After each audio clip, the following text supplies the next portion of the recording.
Uno mone. Oh. ¿Qué? ¿Qué? ¿Qué, güey? Mood FM.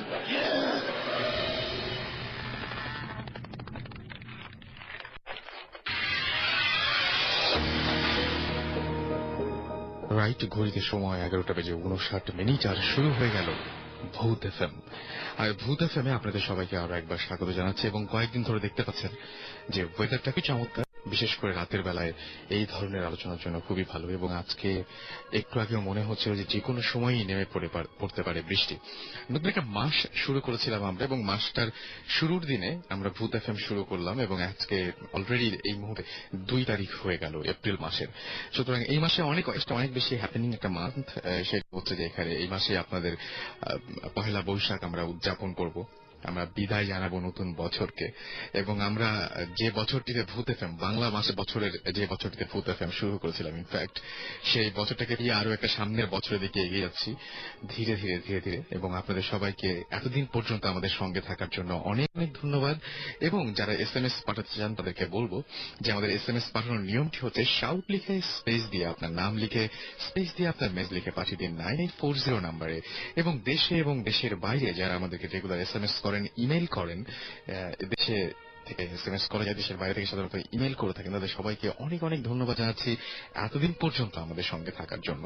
এবং আশা করছি যে আগামীগুলোতেও আপনাদেরকে কাছেই পাবো, ঠিক যেভাবে ভূত এফএম এর পাশে আপনারা সবসময় ছিলেন। এবং ভূত এফএম নিয়ে আমাদের ভবিষ্যতে আরো অনেক বড় বড় প্ল্যান আছে, পরিকল্পনা রয়েছে, সেই পরিকল্পনাগুলো আপনাদেরকে নিয়েই। আর যে ধরনের ঘটনা আপনাদেরকে আসলে উপহার দিই, সেই ধরনের ঘটনাগুলো উপহার দেওয়া সম্ভব হয় কারণ আপনারা সেই ধরনের ঘটনাগুলো আমাদের কাছে পাঠান বলে। তো আমি চাইবো যে আরো বেশি বেশি করে আমাদের ইমেল করুন। এবং ইমেল করতে গেলে আপনারা নিজেরাই জানেন যে কোন ঘটনা ভালো কি খারাপ সেটা বোঝার একটা উপায় হচ্ছে যে এই ঘটনাটা আমাকে কেউ বললে আমার কেমন লাগতো। আমাদের ইমেল অ্যাড্রেসটি দিয়ে দিচ্ছি ভূত এফএম, BHWT ভূত FM @radiofurti.fm, RADIOFOORTI ফুর্তি, তারপরে হচ্ছে .fm। এখানে আপনারা ইচ্ছা করলে ইমেল করতে পারেন এবং ইমেলের সাথে অবশ্যই নাম এবং ঠিকানা দেবেন, ফুল অ্যাড্রেস, মানে ফুল অ্যাড্রেস লিখবেন এবং সে সাথে কোনো ভৌতিক ফোন নাম্বার না, অরিজিনাল ফোন নাম্বার দিবেন যেটা আপনি ব্যবহার করেন, এরকম একটা ফোন নাম্বার অবশ্যই আমাদেরকে দেবেন। রাইট, আমরা বেশ কিছু এসএমএস পেয়ে গেছি, তবে এসএমএস পাওয়ার আগে আজকে একটু ইমেল দিয়েই শুরু করি। ইমেল পড়ি। যারা বিভিন্ন সময় আমাদেরকে ইমেল পাঠানো অধীর আগ্রহ নিয়ে থাকেন যে এত কষ্ট করে ঘটনাটা লিখলাম, নিশ্চয়ই ইমেলটা পড়া হবে। আচ্ছা, এই ইমেলটা পেয়েছি অস্ট্রেলিয়া থেকে। আচ্ছা, তিনি লিখেছেন যে একটা এক্সপিরিয়েন্স শেয়ার করি হয়তো, আচ্ছা তার নাম হচ্ছে, নামটা এখনো আমি, আচ্ছা নামটা পড়ছি আস্তে আস্তে। এক্সপিরিয়েন্স শেয়ার করি হয়তো আপনাদের ভালো লাগতে পারে।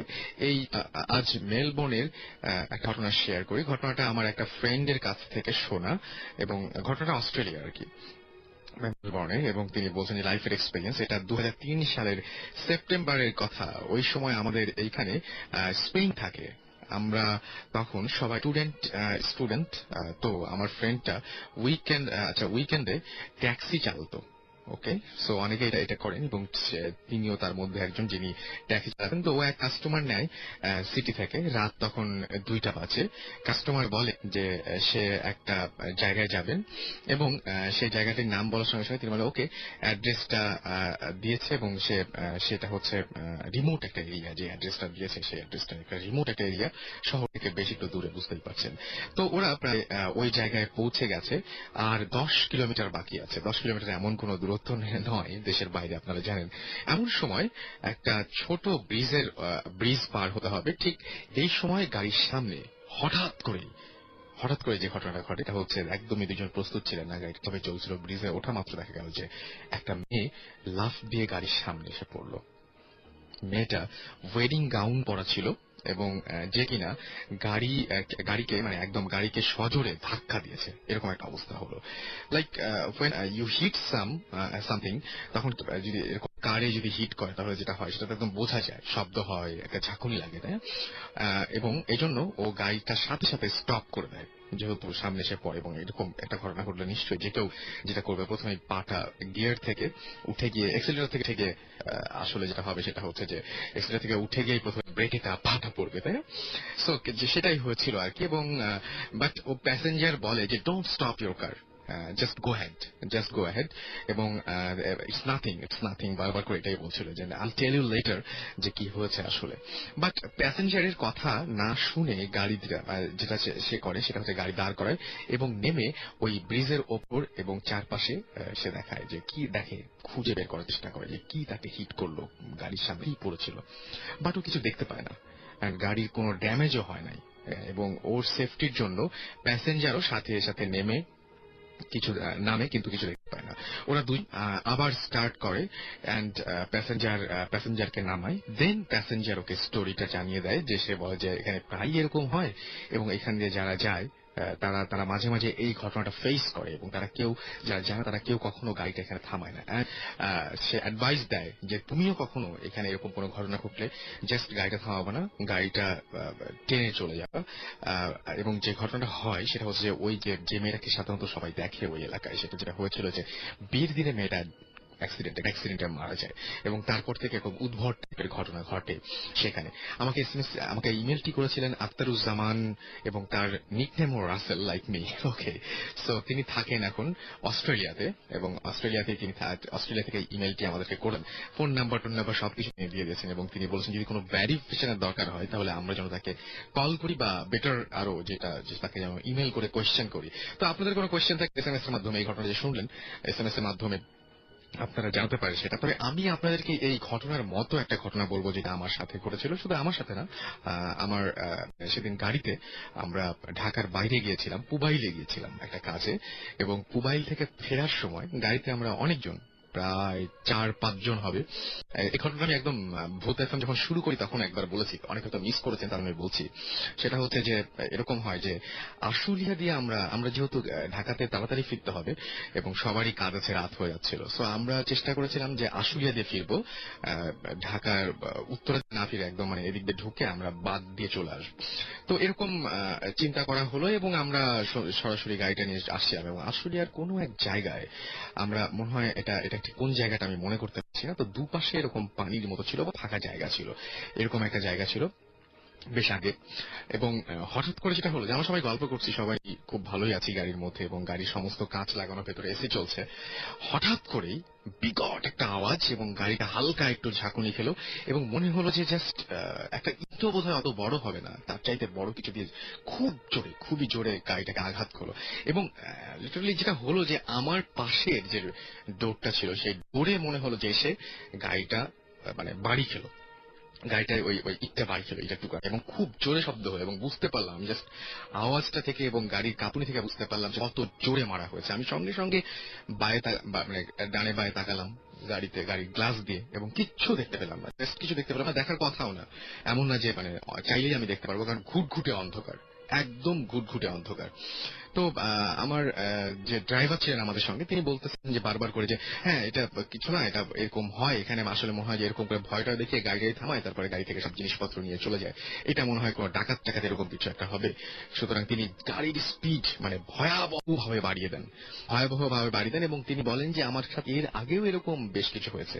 আমরা মাজার রোড দিয়ে ঢুকি এবং মিরপুরের কোনো একটা জায়গায় এসে আমরা গাড়িটা, ওই মাজার রোডের কোনো একটা জায়গায় এসে আমরা গাড়িটা থামাই এবং থামিয়ে তারপরে চেক করি ফার্স্ট, মানে এক টানে এসছে ওই পর্যন্ত, এবং নেমে দেখলাম যে তাড়াতাড়ি নামলাম যে জোরে বাড়িটা খেতে, এবং ড্রাইভার বলছিল দেখেন দোষটা কিন্তু মানে এটা যদি আপনারা দেখলেন বলে তাই, কিন্তু যদি না হতো, আপনারা না থাকতেন, দোষ তো আমারই হতো, কারণ এই যে এত বড় একটা ইটের টুকরা দিয়ে মেরেছে।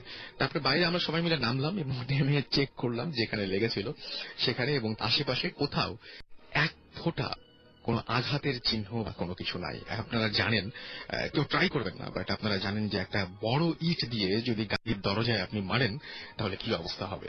একটা অবশ্যই সেই জায়গাটায় অনেকটা মানে ভচকে যাবে, যেটাকে বলে ট্যাপ খেয়ে যায় আর কি। সেই ট্যাপ খাওয়ার কোনো চিহ্ন ছিল না এবং একদমই পুরোপুরি গাড়িটা যেরকম ছিল সেই অবস্থাতে গাড়ির কোন রকমের কোনো ক্ষতি হয়। কথা হচ্ছে যে তাহলে সেই ঢিলটা ছুঁড়েছিল কে, আর সেই ঢিলটা এই পর্যন্ত আসলো কিভাবে, বা তাতে কিছু হলো না কেন, আই ডোন্ট নো। এই সব প্রশ্নের উত্তর আমার কাছে জানা নেই, যদি আপনাদের থাকে তাহলে অবশ্যই জানাবেন। যাই হোক, আমরা কিছু এসএমএস করে ফেলি। আমাদেরকে আজওয়াদ লালবাগ থেকে এসএমএস করেছেন এবং তিনি বলছেন যে আজকে এসএমএস না পড়লে আমার খবরই আছে, তিনি এসএমএস পাঠাবেন না। কিছু করার নেই, এসএমএস পড়া হয় না, বাট সবগুলো SMS পড়ার চেষ্টা করি, একে একে পড়ার চেষ্টা করি, এই ইচ্ছা তো থাকেই। আবার অনেকে চান না যে মানে যে এরকম SMS করতে, বাট আমি বলবো যে সত্যি যদি নাও পড়া হয়ে থাকে আপনাদের SMS বা আপনাদের কিছু কিছু SMS গুলো দেখা হয় যখন, তখন আমরা বুঝতে পারি যে হ্যাঁ এতগুলো মানুষ আপনারা ছিলেন আমাদের সঙ্গে, এবং সেই SMS গুলো থেকে আমরা আলাদা করতে পারি, কার কি সমস্যা জানতে পারি, কে কি মানে অ্যাডভাইস করছেন সেই অ্যাডভাইস গুলো জানতে পারি। সো SMS করবেন, অবশ্যই করবেন। মাইকেল লিখেছেন যে তিনি প্রতি সপ্তাহেই ভূত FM শোনেন, বাট সেটা হচ্ছে যে SMS করেন, SMS পড়া হয় না। এই একই অভিযোগ মাইকেল, সরি, এটা পুরোপুরি মানে কি বলবো যে আমাদেরই ব্যর্থতা বলবো। আনাস লিখেছেন মিরপুর 2 থেকে তিনি লিখেছেন যে আমার এক ফ্রেন্ড ভূত FM এর লাস্ট 5 এপিসোড তিনি শুনতেন না, ঠিক শুরু যখন হয় তখন তিনি ঘুমিয়ে, আবার যখন শেষ হয় তখন আবার তিনি জেগে ওঠেন। আসলে আমার যেটা মনে হয়, আপনার বন্ধুকে ভালোভাবে জিজ্ঞেস করেন, ঘুমটা আসলে কোনো ভৌতিক কারণে বা অলৌকিক কারণে হয় না। যেটা হয় যে ভূত FM শুনলে বোধহয় বেশি ভয় লাগে, ওই জন্য উনি ঘুমের ভান করে পড়ে থাকেন যাতে বেশি ঘটনায় বেশি আমাকে বেশি ঘাটিও না, এরকম একটা ব্যাপার। তারপর জেগে ওঠেন, বা শুনতে মানে চান না বলেই হয়তো জোর করে সময় ঘুমিয়ে পড়েন, এরকম কিছু হতে পারে, আই ডোন্ট নো। জিৎ লিখেছেন যে সামনে HSC এক্সাম, দোয়া করবেন। ডেফিনেটলি দোয়া তো করি, এবং আশা করছি যারা ভূত FM এর সঙ্গে আছেন তারা অনেক অনেক ভালো রেজাল্ট করবেন, ভৌতিক ভালো, লৌকিক ভালো রেজাল্ট করবেন আর কি, অলৌকিক পরীক্ষা দেবেন। দিশা লিখেছেন যে আচ্ছা সেটাই, মানে সবাই একটু চেষ্টা করেন না, যদি একটা মানে কেউ আপনাকে ভাবনি তারপরে আপনি খুব ভালো রেজাল্ট করে ফেলেন, অনেক বেশি ভালো, এত ভালো করার কথাই ছিল না, বা ভূত FM যারা শোনেন তারাই সবচেয়ে ভালো রেজাল্ট করলেন, তাহলে কি হবে, এটা হবে অলৌকিক, একটা প্রমাণ করার সুযোগ পাবো আমরা, রাইট? নিশা লিখেছেন যে আমি নিয়মিত ভূত FM শুনি, কারণ আমার খুব ভালো লাগে এবং খুব ভয় পাই। আমরা ভয় এটা শুনে খুব ভালো লাগলো, তার মানে হচ্ছে আমরা যা করছি তাচ্ছে কিছুটা হলেও ওকে। লহমালিক উত্তর থেকে যে ভাইয়া ভূত FM আমার অনেক প্রিয়, বাট ভাইয়া আমার একটা কোয়েশ্চেন আছে। ওকে, কোয়েশ্চেন আছে যে যাকে অতৃপ্ত আত্মা বলি তার তো কোনো অস্তিত্ব নেই, বিকজ মৃতরা যেভাবেই মরুক না কেন তারপরে আর কিছু লিখতে পারেননি, SMS-টা আসেনি। আমি বুঝতে পারছি আপনি বুঝেছেন না, আমরাও কিন্তু এটা প্রমাণ করিনি যে অতৃপ্ত আত্মারাই এরকম প্যারানর্মাল ঘটনা ঘটায়, আমি কিন্তু সেটা একবারও বলিনি, তাই না? আচ্ছা, আমাকে পূজা SMS করেছেন এবং বলেছেন যে আপনি যদি আমার SMS এবার না পড়েন আপনাকে শো করতে দিব না। অলরাইট, আমি যে ভয় পেয়ে পড়েছি। তেপান্তরের রাজপুত্র চট্টগ্রাম থেকে লিখেছেন যে লাস্ট উইকের শোটা ভালোভাবে তিনি শুনতে পারেননি। ওকে, এবার নিশ্চয়ই শুনতে পারছেন। বর্ষা লিখেছেন উত্তরা থেকে SMS তো করতে বলছো, বাট কোনোদিন SMS পড়ো না, কে বললো? আপনি প্রমাণ করতে পারবেন? এই যে পড়লাম, আমি প্রমাণ করে ফেলেছি কিন্তু জিনিস পড়ি। ওকে, সো যারা SMS করতে চান তাদেরকে বলবো যে শাউট লিখবেন, SHOUT, শাউট স্পেস আপনার নাম স্পেস আপনার মেসেজ পাঠিয়ে দিবেন 9840 নাম্বারে। অনেক বেশি কথা বলে ফেলেছি আমি, কিন্তু আমাদের সঙ্গে আরো অনেক গেস্ট রয়েছেন, তাদেরও কথা শুনবো। এবং গতদিন আপনারা নিশ্চয়ই মনে আছে আমি একটা ইমেল পড়েছিলাম, সেই ইমেলে আমি বলেছিলাম যে নেক্সট উইকে যদি সম্ভব হয় তাহলে তাকে আমরা একদম ধরে নিয়ে আসবো স্টুডিওতে। তো সেটা সম্ভব হয়েছে, এবং অলৌকিকভাবেই তিনি আমাদের সাথে আজকে যোগ দিয়েছেন। যদিও গত সপ্তাহে তিনি জয়েন করতে পারেননি, কিন্তু এই সপ্তাহে তিনি একেবারেই মিস করেননি। আমরা তার কাছেই পরিচয়টা ভালোভাবে জানবো। আপনার পরিচয়টা একটু বলবেন প্লিজ। হাই, আমার নাম এলিজাবেথ মারান্ডি, বাট লিজ বলে আমাকে সবাই চিনে। ওকে, আমি খিলকেতে থাকি। আচ্ছা, এমনিতে তো এখানে বেশ ব্যস্ত সময় যাচ্ছে, কিন্তু আপনার পারিবারিক একটা পরিচয় আছে, সেটা আমরা গতবার দিয়েছিলাম, এবং অনেক অনেক ইন্টারেস্টিং ঘটনা আছে, সেগুলো আমরা শুনতে চাই আপনার কাছ থেকে একটার পর একটা। সো সেই ঘটনাগুলো একটু বলবেন না? আগে আপনার পরিচয়টা দেন, একদম আপনার দেশের বাড়ি কোথায়? হ্যাঁ, আমার দেশের বাড়ি দিনাজপুরে, এবং আমার অ্যাকচুয়ালি আমরা এখন ওখানে থাকি, বাট বেসিক্যালি আমার বাবা গাইবান্ধা ডিস্ট্রিক্ট থেকে। এবং যেহেতু আমি গত ইমেলে যে কাহিনীটা দিয়েছিলাম, এটা আসলে আমাদের একটা জাতিগত ব্যাপার, যে আমি আসলে সাঁওতাল সম্প্রদায়ের একজন মেয়ে। তো সেইভাবে আমাদের নিজেদের কমিউনিটির ভিতরে, আমাদের সংস্কৃতির ভিতরে কিছু কিছু ব্যাপার আছে যেগুলো হয়তো বা অনেকে জানেন না। তো আমি ভূত FM যেহেতু শুনি, সেটা আমার মনে হয়েছে যে এই ধরনের কিছু ঘটনা আমি হয়তো শেয়ার করতে পারি। বিশেষভাবে কিছু কিছু ব্যাপার ছিল, যেমন রহনপুরের একটা কাহিনী ছিল, যে কাহিনীটাতে ছোট ছোট কিছু বামুন টাইপের লোকের কথা বলা হয়েছিল। তো যে কারণে আমার মনে হয়েছে আসলে এটা আমি জানি এই ব্যাপারটা, কারণ দিনাজপুরে কি ভালো পাবে। সেটাকে বলেন। দিনাজপুরের লিচু। লিচু খুব মিষ্টি। হ্যাঁ, রাইট। আচ্ছা, তাহলে আমরা আমরা আমরা যেহেতু বিখ্যাত সব মানে দিনাজপুর নানা কারণেই বিখ্যাত, সুতরাং বিখ্যাত বিখ্যাত গল্প শুনতে চাই আমরা। তো আমি কিন্তু মানে সত্যি কথা বলতে কি যে আমি প্রথমে যখন রহনপুরের ঘটনাটা আপনি বলছিলেন না, ওটা আমি প্রথমে যখন শুনেছিলাম আমার কাছে খুব আজব লেগেছিল যে এমনও হয় নাকি, এটা কিভাবে সম্ভব। কিন্তু যখন আপনি বলছেন, শুধু আপনি আরো অনেকেই আমাকে ইমেল করলেন এবং ইমেল করে এই ঘটনাগুলো বললেন, তো এই ব্যাপারটা কি বলেন তো? এই যে সবাই যে বামুন দেখেন, এটা কি ব্যাপার? আমি আমার ইমেলে আমি নামটা উল্লেখ করেছিলাম। আমরা এইগুলোকে বলি গুড্রবঙ্গা। অ্যাকচুয়ালি বঙ্গা শব্দটার অর্থ হচ্ছে যে দেবতা। এটা অ্যাকচুয়ালি নেগেটিভ সেন্স বলেন বা ভালো দেবতা, তাও আমরা বঙ্গা বলি, লাইক আ কমন ওয়ার্ড। তো গুড্রবঙ্গার ক্ষেত্রে অ্যাকচুয়ালি অপদেবতা যদি বাংলা করতে চাই, বিকজ ওই ভদ্রলোক যিনি রাস্তায় দেখেছিলেন ছেলে মেয়েদের বাচ্চার মতো দেখতে, আমি পরবর্তীতে আমার মা এবং অন্যান্য ফ্যামিলি মেম্বার্স যারা ওল্ড, তাদের কাছ থেকে আমি ব্যাপারগুলো আরো ক্লিয়ার করে নিয়েছিলাম আপনি ফোন করার পর অ্যাকচুয়ালি। তো সেখান থেকে আমি জানতে পারলাম যে অ্যাকচুয়ালি যখন কেউ ইনভাইট করে তাদেরকে তার ফ্যামিলিতে, তখন হয় কি যে দুইটা ওয়েতে হয়। একটা হচ্ছে অনেকটা তারা মানে নিজে নিজে কোনো গৃহস্থের ঘরে চলে আসে। হ্যাঁ, এটাও হয় তারা নিজেরা চলে আসে জাস্ট ফর শেল্টার টাইপের কিছু। রিচুয়াল কোনো কিছু, এটাতে রিচুয়াল কোনো কিছু দরকার নেই। আর আরেকটা হয় যেটা হলে অনেক সময় রাস্তাঘাটে যখন দেখা যায় এরকম বাচ্চা টাইপের কিছু খেলতেছে, তখন কেউ যদি মানে ইন্টারেস্টেড হয়, তখন তারা বলে যে বাচ্চাটা খুব সুন্দর, আমি বাসায় নিয়ে গেলে কি যাবে আমার সাথে, এভাবে মানে একটু ইনভাইট করতে হয়। তখন হয় কি সে ওই পিঠে পিঠে তার চলে যায়, এবং যখন চলে যায় তো আমি যতটুকু জানি যে তারা ঘরেই থাকে, মানে এরকম না যে তারা মানে বাইরে কোনো লোক গেস্ট বা কেউ গেলে সহজে দেখতে পায় না। এবং যেহেতু এগুলো অপদেবতা সাধারণত রাতের বেলা একটা অ্যাক্টিভ হয় বেশি, তো দেখা গেছে এরকমও কাহিনী হয় যে মানে আমাদের মধ্যে একটা রিচুয়াল আছে যেটা হয়তো আমি আগে জানতাম না, কিন্তু দেখছি কিন্তু বুঝতাম না কেন কাহিনীটা হয়। সেটা হলো যে আমরা যখন এক বাসা থেকে আর অন্য গ্রামে মনে করেন যে বেড়াতে গেলাম, তখন দেখা যায় যে আমরা সাথে করে এক বোতল সরিষার তেল নিয়ে যাই। এটা মানে একটা রিচুয়াল, বিকজ ঘুমানোর আগে যারা এটা জানে মানে তারা করে কি ওই গায়ে হাতে পায়ে একটু সরিষার তেল লাগায় নেয়। এটার অর্থ হলো যে ওই বুঙ্গারা আবার এই গন্ধটা সহ্য করতে পারে না। আচ্ছা, এটা কিন্তু শুধুমাত্র আপনি যেটা বলছেন যে আপনাদের ধর্ম বলেন বা সম্প্রদায় যেটা বলেন, এটা কিন্তু শুধু তাই না, আমি আজকেও এরকম হবে শুনবো আমরা যে এই যে জিন টিন যেগুলো আমরা বলি না, জিনের কথা বলি আমরা, জিনটার সময় অনেকে বলেন যেরকম নাকে সরিষার দিয়ে দেয়, তো সরিষার তেল মনে হয় এই ধরনের মানে আমি ঠিক জানি না, মানে যারা অলৌকিক কিছু তাদের সাথে মনে হয় সরিষার তেলের একটা দাপুর্ণ সম্পর্ক আছে। সরিষার ভূত একটা কথা আছে, সরিষার সাথে একটা রিলেশন নিশ্চয়ই হয়তো আছে। তো এই সরিষার তেলটা মাখা হয়। তো মানে এটা আমার নানির একটা কাহিনী, যেটা খুবই এটার মতো মানে একটা নতুন এই টাইপের। তো এখানে উনি মানে বিয়ের দাওয়াত দিতে গেছিলেন। আমাদের মধ্যে আবার বিয়ের দাওয়াত কার্ডে দেওয়া যায় না, নোবডি উইল কাম, তো নিজেকেই যেতে হয়। সো ওইভাবে গেছিলেন, মানে সাথে একজন আরেক মহিলা ছিল আর ওর একটা ছোট বাচ্চা ছিল। তো মানে ওটা বাড়ির লোকের যে গৃহস্থের, তার তো শিশু সন্তান হলে তো তারা তাকে খাবেই, বাট অন্য কোনো মেহমান আসলে তাদের সাথে যদি কোনো বেবি থাকে, সেটাকেও তারা মানে একটা খাওয়ার চেষ্টা করে আর কি, অপদেবতারা। তো ওরা এরকম ফ্লোরিং করা হয়েছে, মাটির ঘর। তো ফ্লোরিং করার পরে দেখা গেছে যে মানে অনেক রাতে ওনারা সবাই ঘুমাচ্ছেন, তো গ্রামের লোকের ঘুমতে একটু পাতলা হয় আর কি। তো ওরা শুনেন যে মানে যে বাড়ির মালকিন তার কাছে একই ফ্লোরে আর কি, তো ওকে আসে এক মানে বাচ্চার ভয়েসে আর কি বলতেছে যে মানে আমাদের ভাষায় বলতেছে আর কি যে খিরেং জমা, ক্ষীরা মানে ক্ষীরা। হ্যাঁ, তো তার মানে বলতেছে মা ক্ষীরা খাবো। এটার অর্থ হলো মানে ক্ষীরাকে তারা সবসময় মিন করে বাচ্চা, মানে যেহেতু সাইজটা বেবিদের একটু ওরকমই, তো তারা ওইরকম করে বলতেছে। তো এই কথা শুনে তো মানে এনারা তো সব বুঝছে যে কাহিনীটা কি। তো ওই ভদ্রমহিলা যিনি আর কি বাড়ির মালকিন ছিল, উনি ধমক দিয়ে আর কি পাঠাই দিচ্ছে যে মেহমানেরা এদেরকে তুমি করতেছো কেন, যাও, একদিনের জন্য আসছে, এরকম করে ভাগাই দিছে আর কি।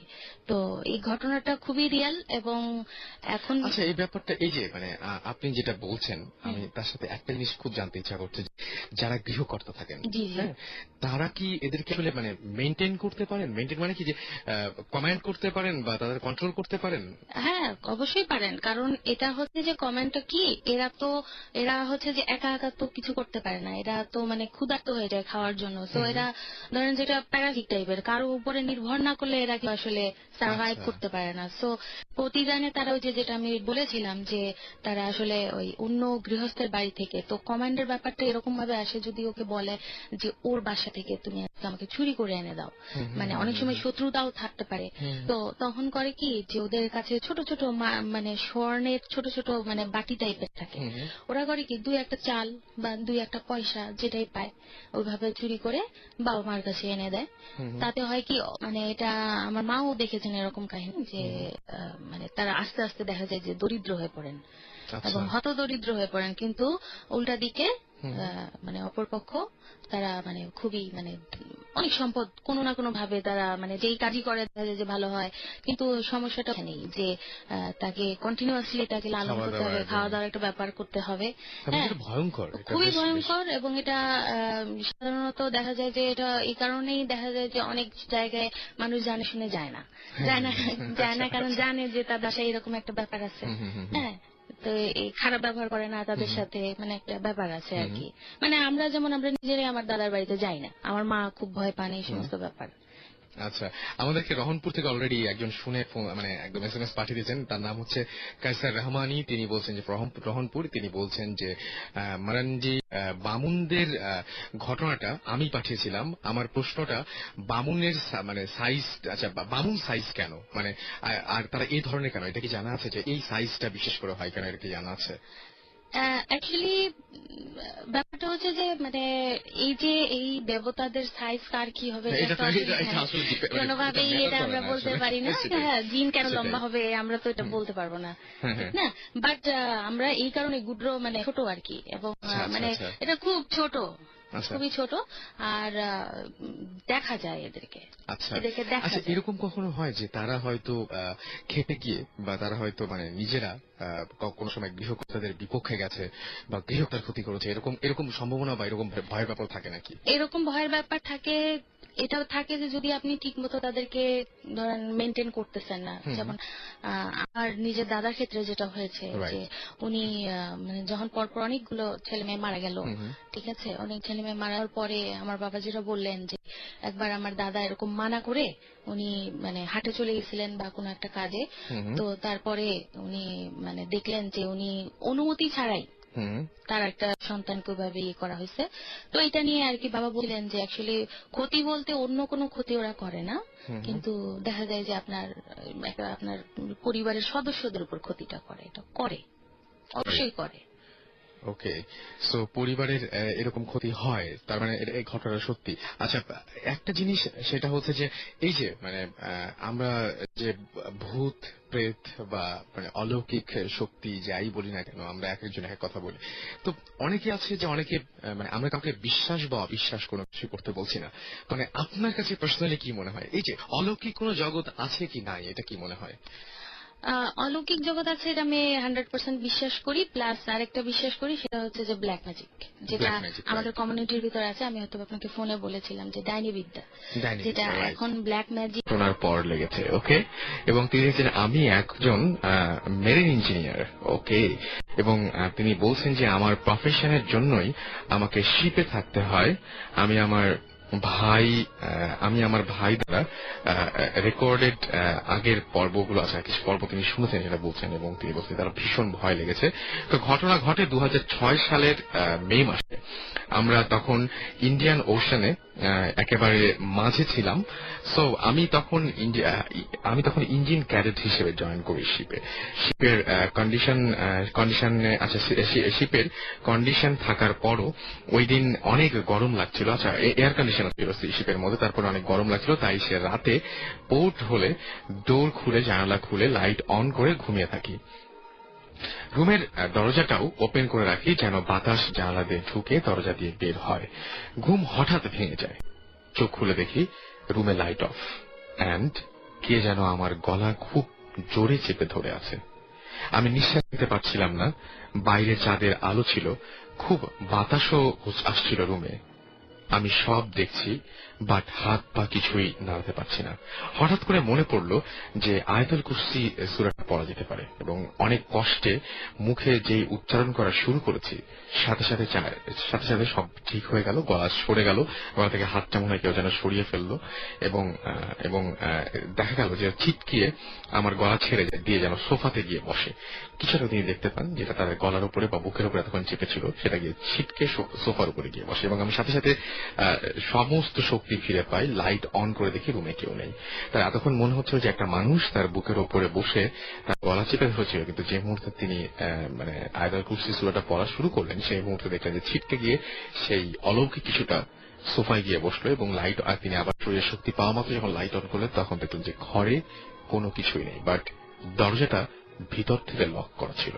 সাথে সাথে আমি রুম থেকে বের হয়ে আরেকজনের সাথে রুম শেয়ার করি, ওই রাতে ঘুমিয়ে পড়ি। পরদিন শিপের একজন ক্রু আমাকে বলে যে 1 বছর আগে যখন এই জায়গায় ছিল তখন একজন ইন্ডিয়ান ইঞ্জিন ক্যাডেট একই রুমে এই ঘরে গলায় ফাঁস লাগিয়ে সুইসাইড করেছিল, এবং তারপর থেকে এখানে এরকম প্যারানরমাল অনেক ঘটনা ঘটে। সো আমরা জানি না, মানে হু নোজ যে কোথায় কি ঘটবে আমরা বলতে পারি না। আমরা মাঝে মাঝেই অনেক কিছু এক্সপিরিয়েন্স করি, অনেক কিছু ওভারলুক করি, আমরা আসলে জানি না যে কি ঘটে, এবং আসলে অনেক কিছু আমরা জানতেও চাই না কোথায়। যদি অনেক কিছু জানি তাহলে হয়তো মানে কি বলবো যে যাই হোক, তিনি গল্পের শেষে বলছেন যাই হোক তার লাশটি 1 উইক শিপের ফ্রিজে ছিল। যখন পোর্ট খালাস করা হয় তখন তার লাশটিও আর কি নামিয়ে ফেলা হয়, এবং সেটার জন্য হয়তো এরকম প্যারানরমাল একটা ঘটনা ঘটেছিল। যাই হোক, সো আমরা আবারও কথায় ফিরে যাব, এবং আমাদের সাথে যারা গেস্ট রয়েছেন তাদের কাছে ফিরে যাব। আমরা একটু আগে একটা ঘটনা শুনছিলাম, আরেকটা ঘটনা শুনবো আপনার কাছে। আপনার নামটা আরেকবার বলবেন, যেহেতু চেহারা দেখা যায় না, বারবার নাম বলতে হয়। মিনহাজ। সো মিনহাজ, আপনার সেকেন্ড যে ঘটনাটা আছে সেটা একটু বলে ফেলেন। হ্যাঁ, এই ঘটনাটা ঢাকা দোহার নবাবগঞ্জে। আমি আর আমার বেস্ট ফ্রেন্ড রন, আমরা দুইজনে রনের নানা বাড়িতে গেছিলাম। তো আমরা সবসময়, এটা প্রথম দিককার ঘটনা, আমরা সবসময় আর কি নানা বাড়িতে গেলে বলি যে দাদা বাড়িতে যে এরকম করছি, এই ভূত এক্সপিরিয়েন্স করছি। দাদা বাড়িতে গেলে বলি যে নানা বাড়িতে এরকম অবস্থা। এই ঘটনার পর মানে আমরা আর কোনোদিন এসব মানে কাউকে বলি নাই আর। তো প্রথমে আমরা মানে ওখানে যাওয়ার পরে মোবাইলের নেটওয়ার্ক পাও খুব টাফ, ওখানে কোনো কার্ডের দোকান টোকান নাই, বাজার মোটামুটি দূরে, বেশি দূরে না। আমরা বাজারে গেছি বিকালের দিকে, আমি রনি। তো আমরা অনেকক্ষণ ঘোরাফেরা করছি, তারপরে কার্ড টার্ড কিনছি, মোবাইলে যা যা লাগে। আমরা বুঝতে পারি নাই যে, আমরা তো ভাবছি যে রাত 8টা আমাদের কাছে কিছুই না, কিন্তু আমরা যখন বাজার থেকে ফিরছি তখন চারিদিকে গ্রাম পুরা, ওখানে ঢাকায় মনে করেন রাত 1টা এরকম অবস্থা হয়ে গেছে। আচ্ছা, আসার সময় তো রনি বলছে আচ্ছা ঠিক আছে তাড়াতাড়ি চল আমরা যাই। তো আমরা আসতেছি, তার রাস্তা দিয়ে আসলে অনেক দূর, বেশি অনেক বড় একটা মাঠ, ওই পুরা মাঠটা ঘুরে আসতে হবে রাস্তা দিয়ে আসলে। তো আমরা বলছি যে আচ্ছা ঠিক আছে আমরা মাঠের মাঝখান থেকে ক্রস করে যাই শর্টকাট নিয়ে। ঠিক আছে, আমরা নামছি মাঠের মাঝখান থেকে, আমরা যাইছি। রন একটু সামনে, আমি একটু পিছনে। আচ্ছা, তো রন একটু পরে রন থেমে গেছে, আমি ওর পাশে যে থামছি। রন আমাকে বলছে যে শুনলি? আমি বললাম যে হ্যাঁ আমি শুনলাম, কি ব্যাপার? পরে আমরা একটু তাকাইলাম, রন আগে তাকাইছে, বলতেছে যে একটা মহিলা গাছের নিচে বসে কাঁদতেছে। আমি রনকে বললাম যে ব্যাপারটা তো খারাপ অবশ্যই, এখন দৌড় দিস না। আচ্ছা, দৌড় দিতে কেন নিষেধ করলেন? না, আমার কাছে মনে হয়েছে যে যদি খারাপ কিছু হয় হয়তো বা এখন আমাদেরকে টের পায় নাই, মানে আমাদের উপস্থিতি সে টের পায় নাই, দৌড় দিলে টের পাওয়া যাবে। আর আমরা বাড়িটা মোটামুটি তখন অনেক দূরে, আমরা পৌঁছানোর আগেই ধরে ফেলবে আমাদেরকে, কারণ যেহেতু অন্যরকম প্যারানরমাল কিছু হয় আমাদেরকে ধরে ফেলবে। তো এই জন্য তো রন আমাকে বলতেছে যে আচ্ছা ঠিক আছে। আমরা দাঁড়াইছি, নড়াচড়াও করতেছি না, যে কোনোভাবে যেন ওর দৃষ্টিতে না পড়ি। আচ্ছা, সামনে একটা একটু দূরে, বেশি দূরে না, একটা বাড়ির মতো ছিল। রন বলতেছে আচ্ছা ঠিক আছে ওইখানে দৌড় দিয়ে ঢুকে যাই, টের পর আগে ঢুকে যাবো। আমরা দুজন তাড়াতাড়ি করে ঢুকে গেছি। আর আমাদের তো অবস্থা এমনি ভয়, মুখ দেখে বোঝা যাইতেছে যে আমরা কতটা ভয় পেয়েছি। এটাই প্রথম আমাদের জীবনে। তো ওই মহিলাটা আমাদেরকে দেখেই বুঝতে পারছি যে আমরা এরকম কিছু একটা দেখেই ঘরে ঢুকছি। তো মহিলারা আমাদের বলতেছে যে কি ব্যাপার, এরকম কিছু দেখছো নাকি? আমি বললাম যে হ্যাঁ। আচ্ছা, প্রথমে সে আপনারা দেখেছেন কিনা এই ঘটনাটা সে জানতে চাচ্ছে। হ্যাঁ, মহিলাটা বুঝতে পারছে যে আমরা এরকম কিছু হয়তো দেখে আসছি। বলতেছে কি ব্যাপার, এরকম কিছু দেখছো নাকি? তো আমরা বললাম যে হ্যাঁ। বলে যে এটা তোমরা এখান থেকে আসছো কেন, তোমরা কি জানো না? এটা তো গ্রামের সবাই জানে। তো আমরা বলছি না খালাম্মা, আমরা তো এই ব্যাপারটা জানি না, আমরা তো ঢাকা থেকে আসছি, আমরা অমুক বাড়িতে থাকি, অমুক বাড়িতে আসছি আমরা। ব্যাপারটা আসলে মানে গ্রামের লোক কম বেশি সবাই জানে, দেখছে যে এরকম একটা মহিলা এরকম গাছের নিচে বসে বসে কাঁদে বা এরকম। তো আমার আর মানে আমার জানতেও ইচ্ছা করে না যেটা কেন কেন এরকম মহিলা এরকম বসে থাকে বা কিছু। রন জিজ্ঞেস করছে যে কি ব্যাপার খালাম্মা, এরকম কেন? তো ও বলতে, মহিলাটা বলতেছে যে এর যে একটা বাচ্চা আছে ছোট, এর হাজবেন্ড নেই, ছোট বাচ্চা একটা, সে পানিতে পড়ে মারা গেছে। বাচ্চাটা পানিতে পড়ে মারা যাওয়ার পরে তো মহিলা নিজে মানে মহিলাও কষ্টে মারা গেছে আর কি। মারা যাওয়ার পরে ওই যে গাছটার নিচে তোমরা মহিলাটাকে দেখছো বসে থাকতে, ওই গাছের নিচে ওই মহিলার বাচ্চাটাকে কবর দেওয়া হয়েছে। মহিলাটার কবর অন্য জায়গায়, এখানে না, কিন্তু মহিলাটা এখানে প্রায় ওই বাচ্চার কবরের উপরে গাছের নিচে বসে থাকতে দেখা যায়। আচ্ছা, অনেকেই মানে গ্রামের লোকজন দেখতে পারে, এজন্য ওখান থেকে আসে না। আর কোনদিন মহিলারা বলছে যে কোনদিন কারো ক্ষতি করছে এরকম কেউ শুনে নাই। হ্যাঁ, আর মহিলারা আমাদেরকে একটা নিজের অপিনিয়ন জানিয়েছে যে আমার মনে হয় যে ক্ষতি কারো করবে না, কারণ ওর বাচ্চাটা কেউ মায়ের ফেলায় নাই, এমনি পানিতে পড়ে মারা গেছে, তো কারো দোষ নেই যে সে মানুষের ক্ষতি করবে। সে নিজেই ওখানে মানে শোকে, সে নিজেই ওখানে মানে বলতে পারতেছে না, এই জন্য ওখানে বসে আর কি সে কাঁদে। ওকে, আমরা আবারও কিছু SMS এ চলে যাই এবং আমাদেরকে SMS করেছেন আঞ্জানা এবং আদ্রিতা, দুজন SMS করেছেন এবং তিনি বলছেন যে আচ্ছা ভূত FM শুনে, তিনি বলছেন যে ভূত FM শুনে অনেক ভয় লাগছে। Thank you so much. Jamil লিখেছেন সিলেট থেকে, এলিজাবেথ তাকে বলেছেন যে অনেক মানে ভালো লেগেছে তার ঘটনা, বুঝতেই পারছি তার SMS-টি পড়েই। গাজী লিখেছেন যে আচ্ছা ভাইয়া আপনার SMS-টা পড়েন না কেন, যে পড়ে ফেললাম SMS। আমাদেরকে এছাড়াও মিজান রানা লিখেছেন যে তারা অনেক এনজয় করছেন, thank you so much. Moutushi লিখেছেন যে আমি আমাদের বাসার কথা বলছি, আমার বাবা রাত 4টায় তাদের একজন মারা গেছে এন্ড আমাদের বাড়িতে কোনো মানে ছেলে ছিল না, আই থিঙ্ক যে আমাদের বাসায় ব্ল্যাক ম্যাজিক আছে। ওকে, সো আপনি একটা কাজ করতে পারেন, আপনার ঘটনাটা বড় করে লিখে আপনি ইমেল করতে পারেন bhootfm@radiofurti.fm এ। আর যারা এই মুহূর্তে জয়েন করলেন তাদেরকে বলবো আমাদের SMS করার নিয়মটা হচ্ছে শাউট লিখে SHOUT শাউট লিখুন, তারপরে স্পেস দিয়ে আপনার নামটি লিখুন এবং স্পেস দিয়ে আপনার মেসেজ লিখুন, তারপরে পাঠিয়ে দিন 9840 নাম্বারে। আচ্ছা, মাসুম শ্যামলী থেকে লিখেছেন আমাদেরকে যে তাদের সাথে একটা ভূত থাকে। ওকে, মানে এটা খুবই ভালো একটা ব্যাপার।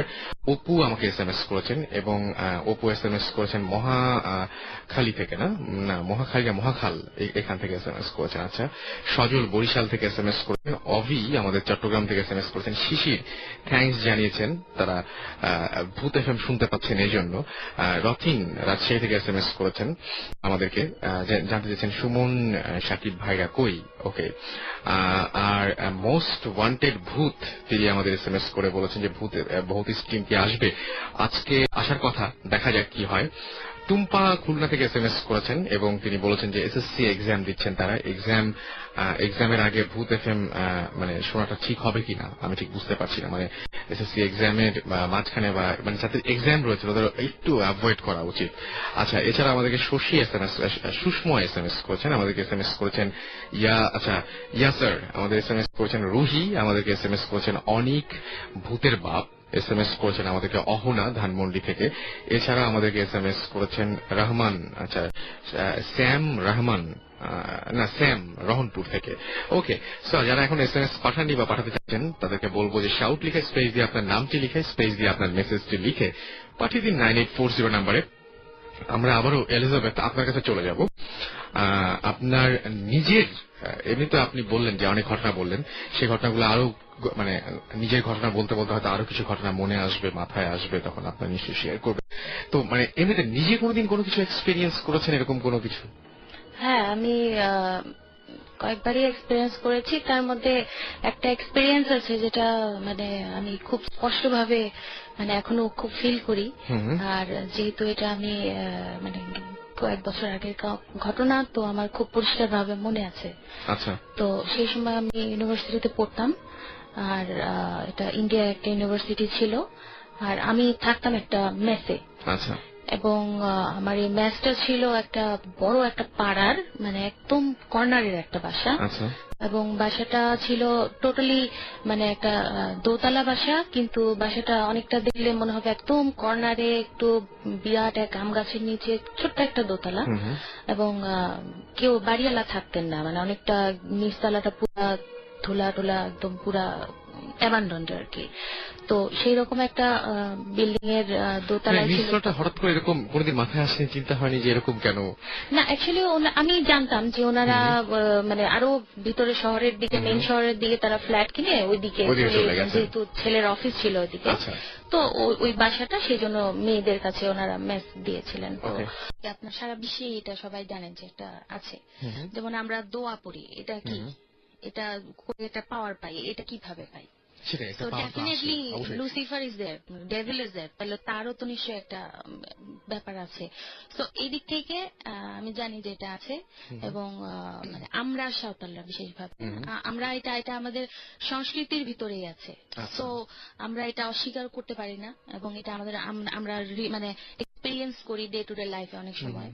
সো আমরা যে ধর্মাবলম্বী হই না কেন, যেহেতু এটা আমাদের একটা কালচারের ভিতরে আছে, আমরা এটা বিশ্বাস করি। অলরাইট, আমরা তো এখন মানে সবকিছু যদি আমাদেরকে এখন শুনিয়ে দেন উনি, তাহলে বুঝতেই পারছেন লিজ যদি আমাদেরকে সবকিছু শুনিয়ে দেন তাহলে আপনারা হয়তো অনেকে মানে অফ করে ফেলতে পারেন। সুতরাং লিজকে এখনই যেতে দিচ্ছি না, তার আগে আমরা আরেকজনের সাথে পরিচয় হবো, আবার ফিরে আসবো লিজের কাছে। তার আগে আমরা আরেকজন গেস্ট রয়েছেন, তার কাছে একটু পরিচিত হব। কি নাম আপনার? হ্যালো লিসনার্স, আমি মিনহাজ। আপনি কোথা থেকে এসেছেন একটু বলেন, আপনার ঠিকানাটা বলেন। কাফরুলে থাকি আমি। কাফরুলে থাকেন, ওকে। সো আপনার কিছু ঘটনা আছে আমরা জানি, যে ঘটনাটা আপনি একটা ঘটনা বলেছিলেন, আমাকে দুটো ঘটনা বলেছিলেন ইনফ্যাক্ট। কোনটা দিয়ে শুরু করতে চান? আচ্ছা, আমি আমাদের গ্রামেরটা দিয়ে শুরু করি। আমি মানে আমাদের গ্রামটাতে একটা পুকুর আছে, যে পুকুরটা কি মহিলাদের জন্য। এটা বাড়ির পিছনকার দিকে, এখানে ছেলেরা যেতে পারে না, মহিলারা আর কি গোসল করে, কাপড় চোপড় ধোয় এরকম। তো ওখানে আর আমার একবার আমি আর আমার একটা চাচা ওখানে গেছি মাছ ধরার জন্য। তো ওখানে লুকায় মাছ ধরতে হয়, সবাই মাছ ধরতে পারে না, বছরে একদিন মাছ ধরা হয়, গ্রামবাসী ভাগাভাগি করে নেয়। আচ্ছা। তো ওখানে মানে যদি দেখে ফেলে মাছ ধরতে সিঙ্গেল কাউকে সমস্যা হবে।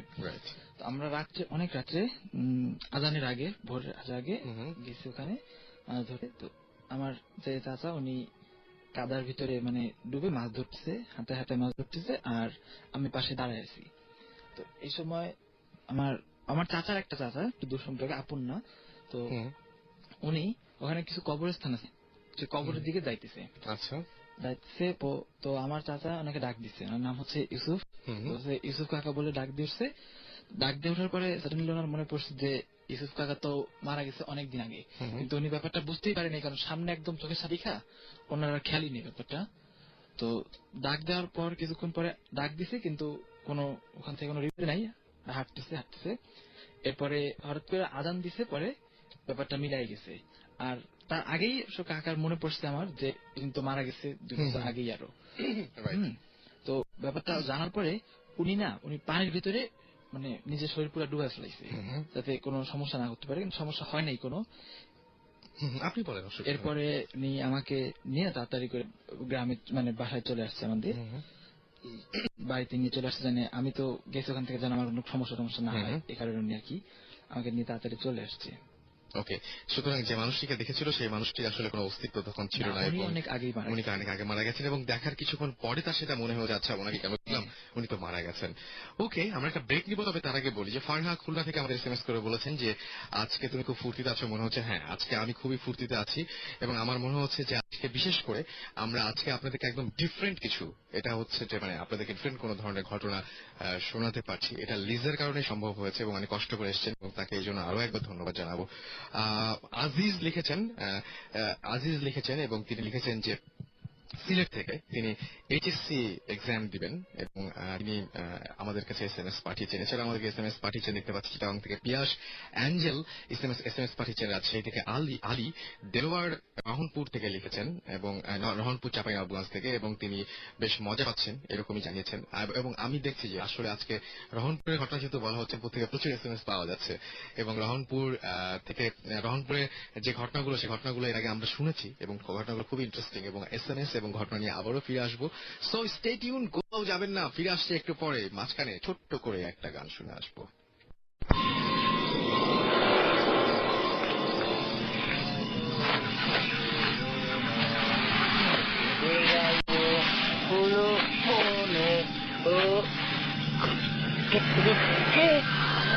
¿Qué, güey?